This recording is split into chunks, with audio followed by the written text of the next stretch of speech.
গ্রাম আমাদের অক্সিজেন, আমাদের শেকড়, আমাদের প্রাণ। শহরের কংক্রিটের ভিড়ে দাঁড়িয়ে আমরা অনেক সময় ভুলে যাই এই দেশের প্রকৃত শক্তি লুকিয়ে আছে সবুজে ঘেরা গ্রামের বুকে, যেখানে প্রতিটি সকাল শুরু হয় পাখির ডাক, কুয়াশা ভেজা বাতাস আর মাটির গন্ধে। আর এই গ্রামের বুকেই জন্ম নেয় সেই মানুষগুলো যারা নীরবে আমাদের বাঁচিয়ে রাখেন, কৃষক। কৃষক শুধু একজন পেশাজীবী নন, কৃষক এই দেশের খাদ্য নিরাপত্তার প্রহরী। তাদের অক্লান্ত পরিশ্রমের ফলেই আমাদের প্রতিদিনের খাবারের থালায় ওঠে ভাত, ডাল, সবজি, ফল আর শস্য। রোদ, বৃষ্টি, ঝড় উপেক্ষা করে তারা লড়ে যান মাটির সঙ্গে, প্রকৃতির সঙ্গে, ভাগ্যের সঙ্গে। আজকের এই ডকুমেন্টারিতে আমরা আপনাদের নিয়ে যাব এমনই এক গ্রামের ফসলের মাঠে, যেখানে প্রতিটি জমি কথা বলে, প্রতিটি ফসলের পেছনে লুকিয়ে থাকে ঘামের গল্প, আর প্রতিটি কৃষকের চোখে থাকে আগামী দিনের স্বপ্ন। বাংলাদেশের দক্ষিণ পশ্চিমাঞ্চলের বাগেরহাট জেলার কচুয়া উপজেলার একটি গ্রাম আন্ধার মানিক। নামের মধ্যেই যেন লুকিয়ে আছে শক্তি ও সম্ভাবনার ইঙ্গিত, অন্ধকারের ভেতর থেকেও আলো ছড়িয়ে দেওয়ার ক্ষমতা।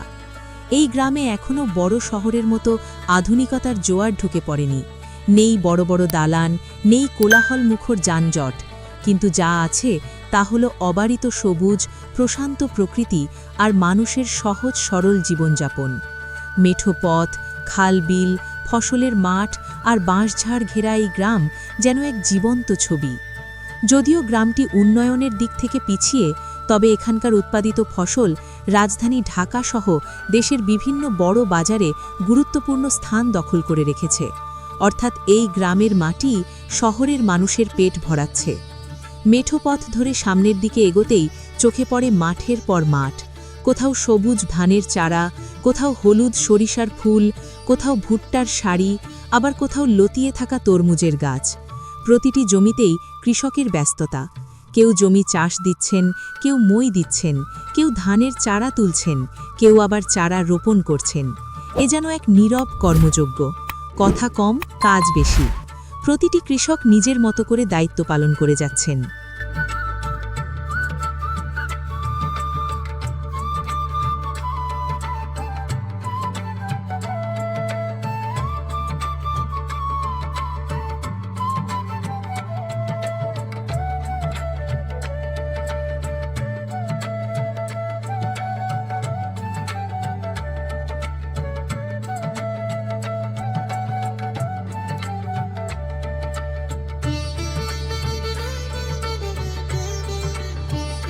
বাংলাদেশ মানেই ধান, আর ধান মানেই কৃষকের নিবিড় সাধনা।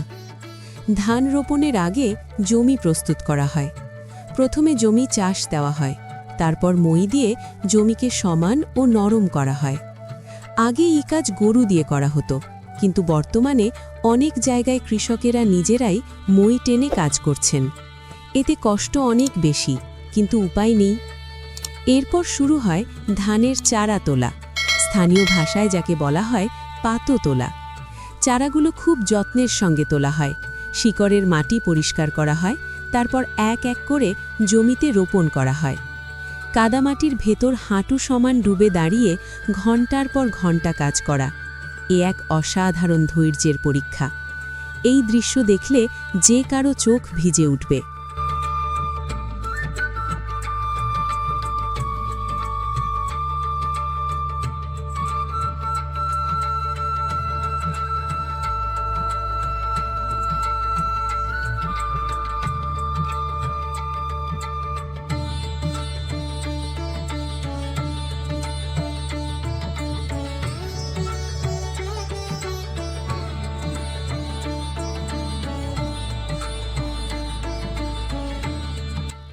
এখন আপনারা দেখছেন তরমুজের ক্ষেত।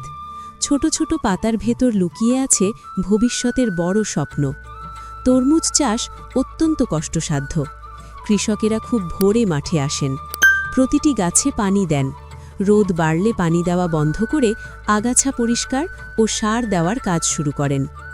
আবার বিকালবেলা রোদ কমলে পুনরায় পানি দেওয়া হয়। অনেক সময় কাজ করতে করতে রাত হয়ে যায়। তখন মাঠের পাশের ছোট কুঁড়ে ঘরে বিশ্রাম নেন।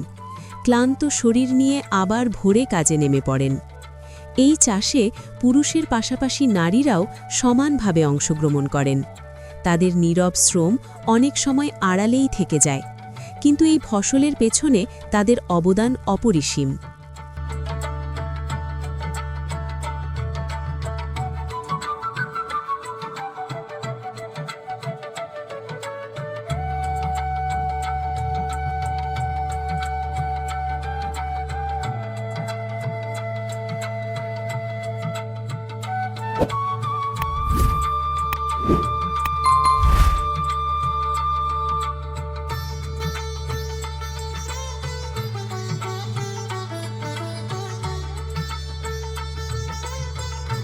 আন্ধারমানিক গ্রামের মাঠে দেখা যায় নানা ধরনের রবি শস্য ও সবজি।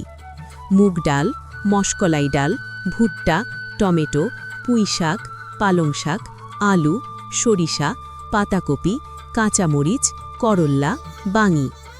এই বৈচিত্র্যই প্রমাণ করে এই গ্রাম শুধু একটি গ্রাম নয়, এটি একটি খাদ্য ভাণ্ডার।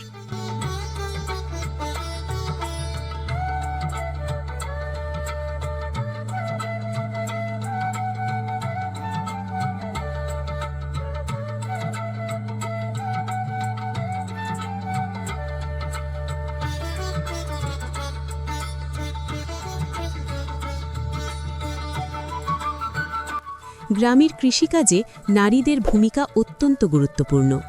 চারা তোলা, রোপণ, আগাছা পরিষ্কার, ফসল সংগ্রহ, প্রায় সব কাজেই তারা অংশ নেন।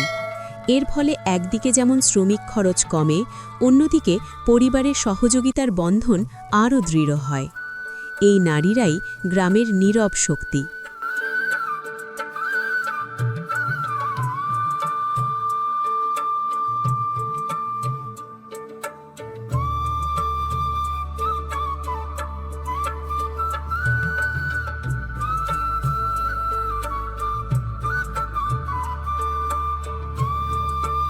এই গ্রামে প্রকৃতি আর মানুষের মধ্যে কোনো দেয়াল নেই।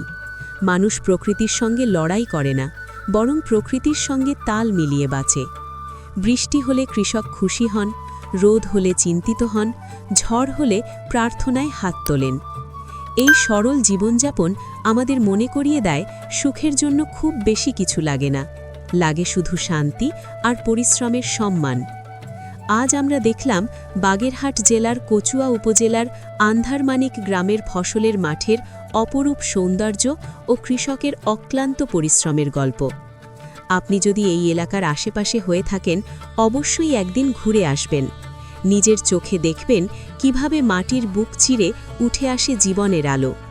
দর্শক, এভাবেই গ্রাম বাংলার জীবন, মানুষ, ইতিহাস ও ঐতিহ্যের গল্প তুলে ধরতে আমরা কাজ করে যাচ্ছি গল্পগ্রাফি চ্যানেলে। ভিডিওটি ভালো লাগলে লাইক দিন, বন্ধুদের সাথে শেয়ার করুন এবং এমন আরও মনোমুগ্ধকর ডকুমেন্টারি দেখতে আমাদের চ্যানেলটি সাবস্ক্রাইব করুন। আমি ছিলাম আপনার সঙ্গে, আবার দেখা হবে নতুন কোনো গল্প নিয়ে গল্পগ্রাফিতে।